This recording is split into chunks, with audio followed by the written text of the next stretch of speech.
Hello, c'est la 15e lecture du livre Les âmes qui parlent. Nous avions terminé la fois passée le 2e chapitre par un passage qui s'intitulait « Interview imaginaire d'un inconnu ». Nous commençons maintenant le 2e chapitre. Et les premières phrases sont pour une sentence de Mary Davy. La voici.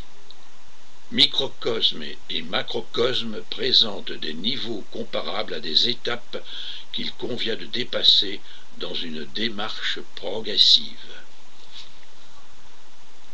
Donc chapitre 3, la puissance du verbe en regard de l'âme. Je suis certain que pour la plupart d'entre vous, l'hypnose est encore une chose très mystérieuse, utilisée par des individus qui le sont tout autant.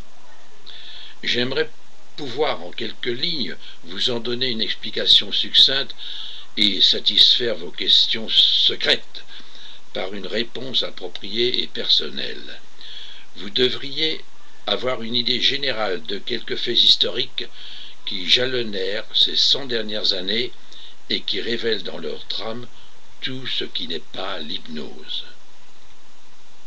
J'ai mis un petit 1 parce qu'à la fin de l'ouvrage, on se reporte pour un résumé de l'histoire, de cette histoire, qui s'intitule d'ailleurs Un peu d'histoire, page 245. Et il faut comprendre les doutes, les hésitations, les trop grandes évidences, les conflits, les colères et les polémiques qui poussèrent savants et chercheurs de génie dans leurs tentatives pour cerner cette pratique qui, malgré des essais d'intégration dans la certitude des sciences dites exactes, n'en est encore qu'à ses débuts. La recherche contemporaine date d'hier. Nous pouvons l'affirmer dans le domaine hermétique de l'analyse scientifique.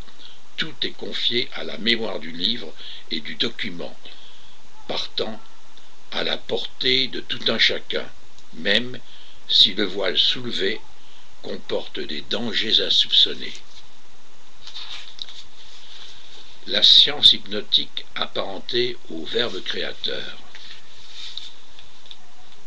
Comme l'homme est un être pensant, les phénomènes psychiques ne peuvent être nés qu'avec lui.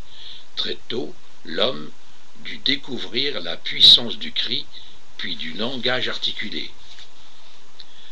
Les sons d'abord, la parole ensuite pouvaient agir à distance. Le verbe a le pouvoir de transmettre une pensée à une autre pensée, qu'elle soit un ordre, un désir ou un sentiment. Cela semble banal, mais rien n'est vraiment commun dans ce monde phénoménal.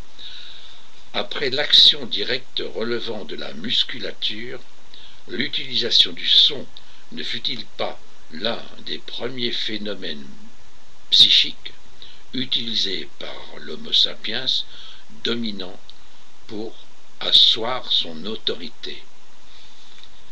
Voilà, je terminerai sur ceci, et la fois prochaine, toujours dans le 2e chapitre, nous commencerons par la hiérarchie, une règle universelle.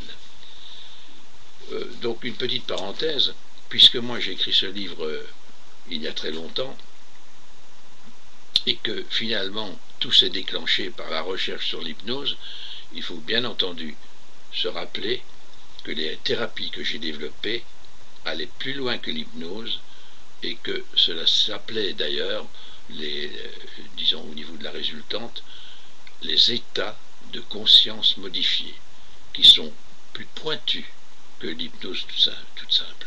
Voilà, à la prochaine fois, bye bye. Et bon Noël, joyeux Noël, et bonne fête de fin d'année, bonne année. Enfin, je reviendrai peut-être encore avant la fin de l'année.